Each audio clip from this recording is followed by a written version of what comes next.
You're listening to Your Calm Parenting Path. I'm your host Nina, a mindful parenting coach and mum, here to help you go from overwhelmed and reactive to calm, confident and connected with your kids. This show is for parents who want to raise their children with more patience, less stress and a whole lot more joy. Because small shifts make a big impact and you can build the parenting life you've always wanted. If you want to see what I'm up to, follow me on Instagram at Mindful Parenting Lifestyle, and don't forget to hit follow or subscribe so you never miss an episode. Let's get started. Hi, lovely listeners, and welcome back to Your Calm Parenting Path. Today's episode is something a little bit different. I recently got a message from a past client and a dear friend of mine, Tess, Bonde.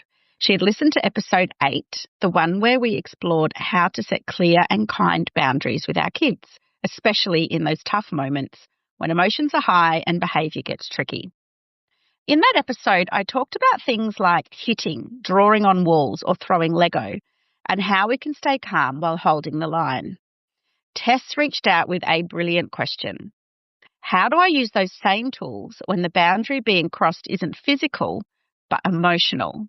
Like when my daughter is being rude or speaking disrespectfully. And then she shared how she actually used those skills in a really powerful way. So I invited her on the show to share that story with you. But before we dive into our chat, I wanted to replay a short clip from episode 8 to give you a little bit of context. So let's start with a quick reframe. Boundaries are not mean. In fact, they're the opposite. Clear boundaries make our kids feel safe. They let our kids know that we're the grown-ups, that we've got them, that we can handle their big feelings and they don't need to be in charge. Kids thrive when they know what's expected, and they test those limits not to upset us, but to make sure those limits are real and loving and consistent. This is their way of saying, "Can I trust you to hold me through this?" Now let's bust a myth. Limits are not punishments. Punishments say, "You're bad, now I'm going to make you pay." Limits say, "This behaviour isn't okay and I'm here to guide you through it." See the difference? One is about control, the other is about connection, and that's what we're aiming for. So how do we hold a limit without yelling, without giving in, and without spiralling into guilt? Here's the short answer. We be calm, we be clear, we be kind. It starts with us, our tone, our body language, our confidence. The more regulated we are, the more secure our kids feel and the less likely they are to escalate. Instead of shouting, threatening, or giving in out of exhaustion, we want to anchor ourselves. Remember the pause from episode 3? And speak with clarity and warmth. You don't need to be harsh to be firm. You don't need to yell to be heard. And you don't need to feel guilty for holding a limit that keeps you, your child, or someone else safe. So let's zoom out now. Every one of those examples follows a simple structure. I won't let you X, which is the unsafe or unacceptable behaviour, but you can Y, which is the safe, acceptable behaviour. That one phrase can transform how you parent in tough moments. It keeps the message clear, the connection strong, and your child's dignity intact. I won't let you X, but you can Y. Okay, let's jump into our conversation. Hi, Tess. Thank you so much for joining me today. Thanks so much for having me, Nina. Now, I know that you're juggling a lot. 2 beautiful kids, your business, and everything that comes in between. So to get us started, would you mind telling us a little bit about your family and your parenting journey so far? Yes, so as you mentioned, I've got 2 amazing daughters, almost 10 and almost 14. So I'm right in the peak of those delightful, challenging teenage years. Which is a whole different set of challenges to what I ever experienced when they were younger, which I know your kids are in that much younger age bracket. So I've been a nurse for almost 20 years, about the amount of time I've known you for. Yeah. And I'm a specialty stromal therapy nurse as well. So, and I've been doing that for almost 11 years, which is where my consulting comes into, my small business. Yes. Fantastic. Now, when you called me up to talk about this episode 8, you reached out with such a thoughtful message. Can you tell us what resonated with you in episode 8 about boundaries?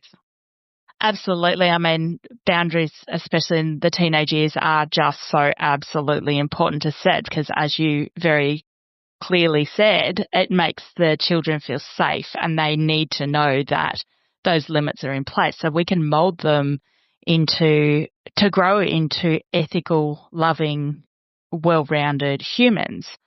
So,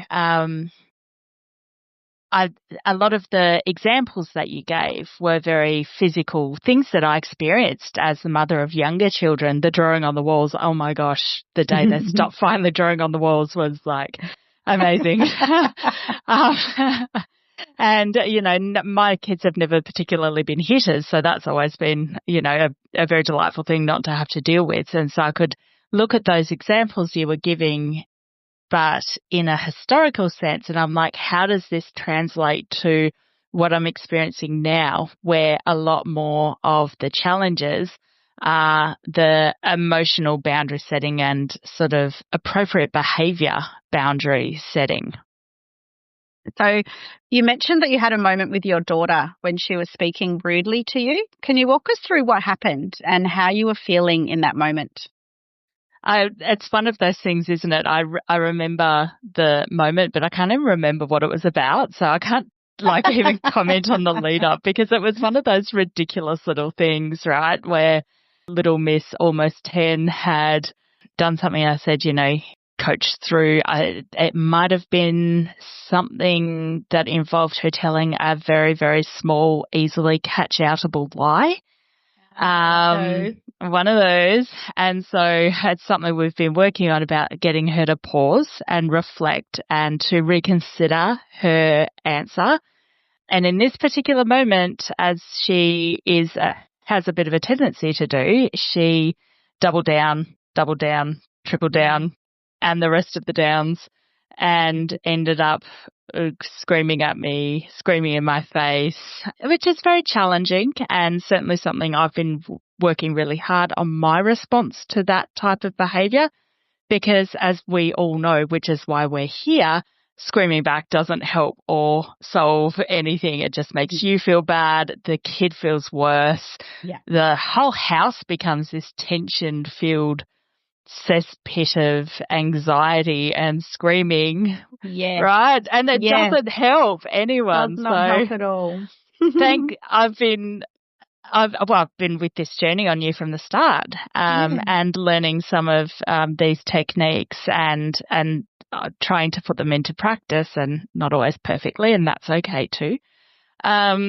But to just go, and the pause episode was really powerful as well because I was like, okay, pause before I respond, so then I'm not responding in that heightened emotional state as well. So back to the boundaries thing, that got a bit tangential, didn't it? All good.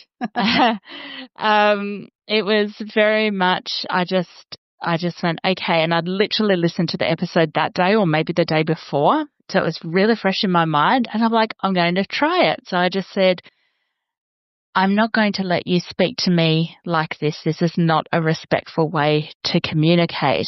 So when you're ready to come back and continue this conversation in a way that isn't screaming, then we can continue to talk about it.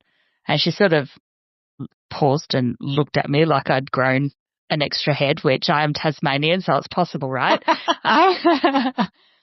But and then she sort of did it, started to scream something at me again. And, I don't like interrupting the children, but in this particular point, I just put my hand up and I said, I'm not going to let you speak to me this way. So having just that really simple message, and it was about showing her that I'm taking ownership of what's acceptable towards me. Yes. Anyway, so she stomped off to her room, and I don't know what she did in there. She probably screamed into the pillow a few more times and stomped her feet. And she actually came back out after and she said, "Mum, I'm sorry, I shouldn't have spoken to you that way." And so then it was just okay, Wow. that moment has passed, that behaviour has passed. She had the chance to go and reflect and then to come back and take accountability and make repair, which was a beautiful moment as well. And then we had a chance to sit down and go, okay, back to the original thing. Let's deal with that without that heightened state. That is so powerful. And I like how even when you said it the first time, so you calmed yourself down, you did your statement, I won't let you X, but you can Y. And then she still didn't really listen and you still held firm. And I think, putting your hand up just to say stop, that's another way of getting that message across. I'm not going to accept this behavior. I don't want to be spoken to like this. Mm. And then thinking about it more, it's teaching her that she doesn't need to be spoken to like that either, right? It's that Absolutely. role modeling for how she's going to be treated in the future as well. So there's so many different aspects of this that just makes me so happy inside. Yeah, it was a beautiful, beautiful moment actually. And I know you had that particular example in mind as a real focus for this conversation, but of what I've been finding absolutely incredible is I'm getting these little snippets out of almost every single one of your podcast episodes, which has just been amazing. And another one was and I guess it's I guess that line of boundary setting around this isn't working, and how can we make something work? And I had, my elder daughter, she's almost 14, and my goodness, I'm sure every teenage parent out there can attest that smartphone is glued and like imprinted into their hand now and their psyche. And it gets to the point where they have a little bit of downtime after school. If they've got homework, they do that first. They can go on devices for a bit.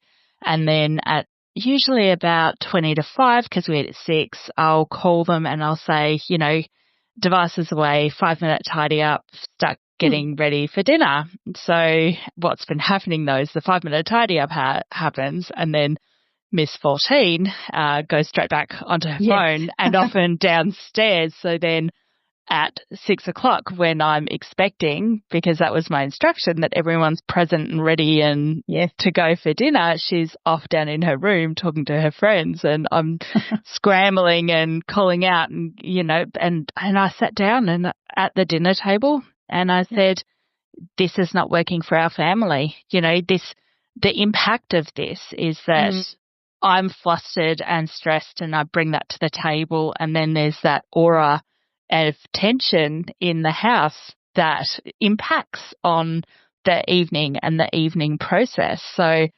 and it didn't become I'm going to tell you what to do conversation. Like, how can we make this work better? And everyone. So, absolutely. Yeah. So then the whole house environment, the whole family dynamic is improved and more positive and more calm. And so her outcome was to put her phone on the charger cradle at the 5-minute tidy up time. So then she's not tempted to just pick it up and go straight back downstairs. So love that. It's those little shifts of just, and that was such a beautiful little snippet that came out of that particular episode as well, of this isn't working and this is why, rather than dictating you have to put your phone away, having her be part of the conversation has a greater chance of compliance with 100%. What is required when they have engagement and input. Exactly. And as a 14-year-old, she's going to want some of that independence and that authority on her own life now, because she is getting out there and meeting new people and doing her own thing. And by giving her that structure and that place to be able to say, no, I want my phone, and to be part of the conversation to come up with a solution, I think is just giving her so many life skills that she'll be able to take with her into the future. It gives her agency. Yeah, definitely. Yeah. So I can see just from a few of these stories that one of the main things that you've taken away, maybe from the mindful parenting or since we've done some work together, is your ability to pause and to not react in those moments and to really consider the point of view from the needs, so what you need and what your daughters need. And I imagine what your husband needs as well. We won't forget about him. Oh, yes. So what is one thing that really has helped you be able to stay calm in these moments, whereas before you might have been reacting more quickly? How do you get yourself to be calm? Because there's probably parents that are listening that are like, well, that sounds amazing, but I just go from 0 to 100 and I can't change what I do. So what have you changed and how have you been able to find that calm in your parenting? Honestly, I had that mindset as well. I kind of came into this whole thing just sort of going, oh yeah, as if that could possibly work. I'm not very good on the meditation and the daily mindful practice, but then I also am because I walk daily. So that keeps me mentally strong and physically as well, Right. which is a nice little bonus, but that keeps me mentally strong. That gives me downtime. That gives me space. That gives me time. So then I'm going through all aspects of my life, especially parenting, with that calmer headspace. By taking that chunk of time for myself, I can then be in a better headspace to be more present. But also it was the pause. I was driving actually to drop my husband's bike to be repaired when I was listening to the pause episode, and it was just like this light bulb moment because yes, that's what we all aspire to do, but just by having it explained in such a clear, simple way, and also in a way that gave it a name for what you're actually doing. Because when you say the pause, I see that capitalized when I'm imagining you speak. Nice. And it is taking just the strength and the ability to work on yourself so that you can pause, breathe. And to the child, it doesn't look like you're doing much, but in your own head, you're de-escalating from, your 9.5, 10 shouting level back down to a 6 probably to start with, and then coming back down, through the stages to the point where you can have that calmer response. Yeah, exactly. And it makes such a difference. And even though you say you're not good at the mindfulness and the meditation, taking that time in nature is so worthwhile and you're being mindful without even realizing. So I think that's wonderful. Good on you. Well, it's about finding what is mindful to each person. Some people love the guided meditation with the candle and the quiet dark room and all of that. And some people love to go and pound on the bike track. So, it's whatever works. I had a previous client, she loved to put on the headphones and listen to heavy metal music. Oh, that totally. Was her, I can resonate with that. Yeah. Yes. Okay. So what would you say to another parent listening who might be struggling with disrespect or emotional boundaries and who isn't sure how to handle it without yelling or shutting down? Be kind to yourself. Is the biggest one, because you don't always get it right. My gosh, I probably, some days it feels like I get it wrong more than I get it right.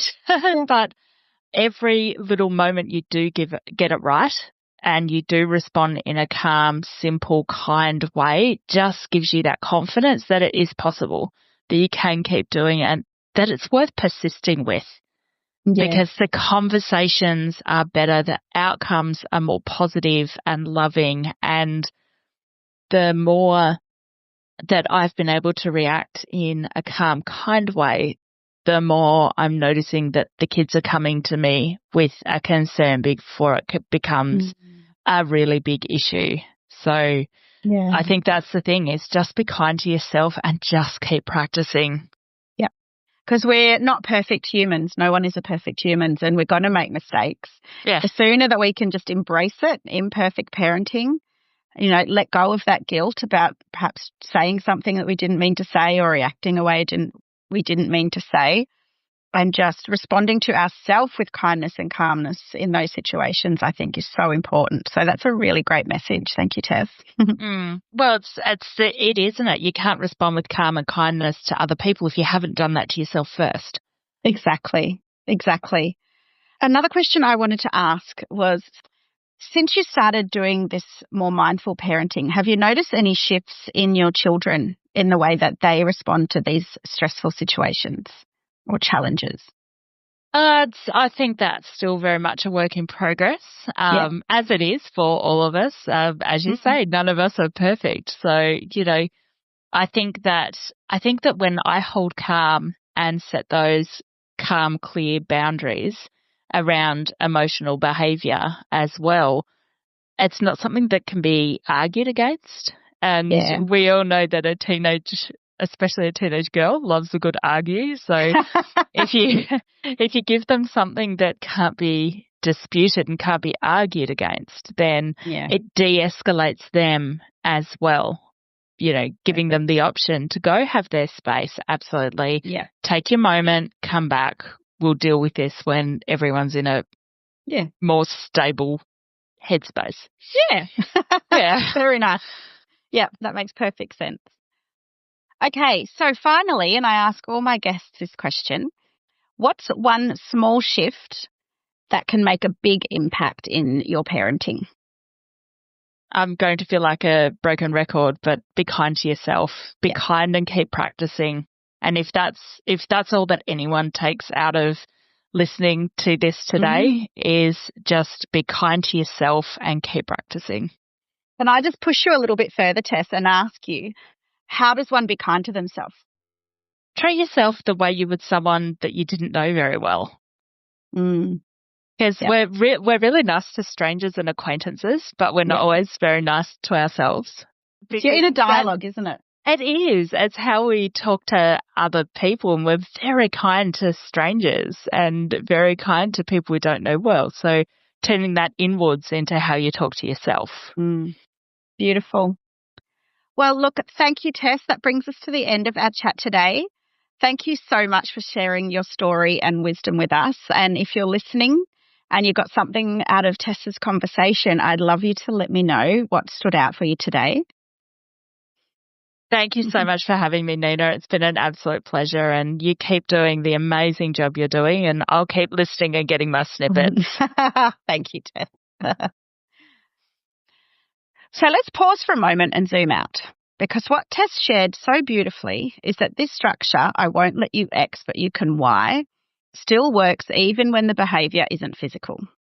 What shifts a little is the tone and the type of alternative that we offer. So, for example, I won't let you speak to me like that. I'm happy to talk when we're both feeling calm. I won't let you lie to me. It's okay to feel worried. You can always tell me the truth and we'll work it out together. These are still boundaries.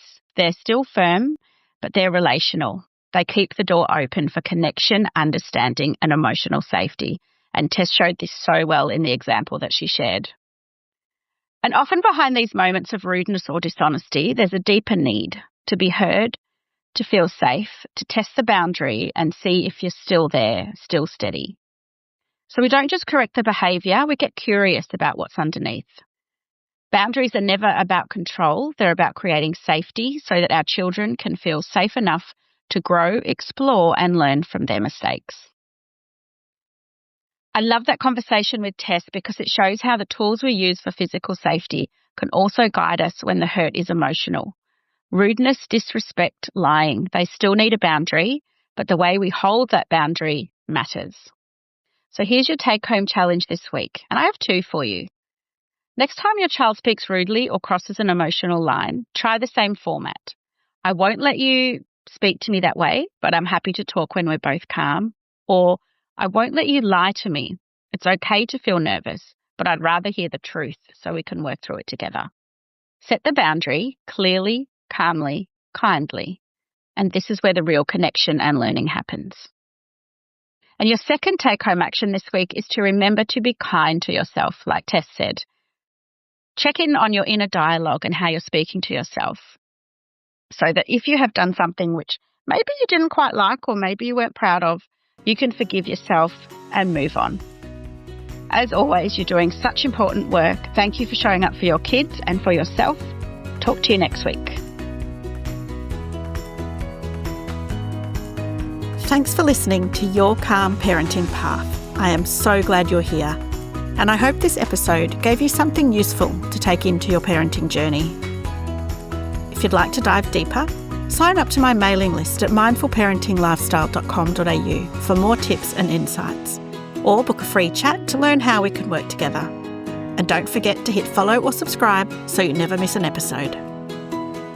I look forward to speaking with you next time on Your Calm Parenting Path.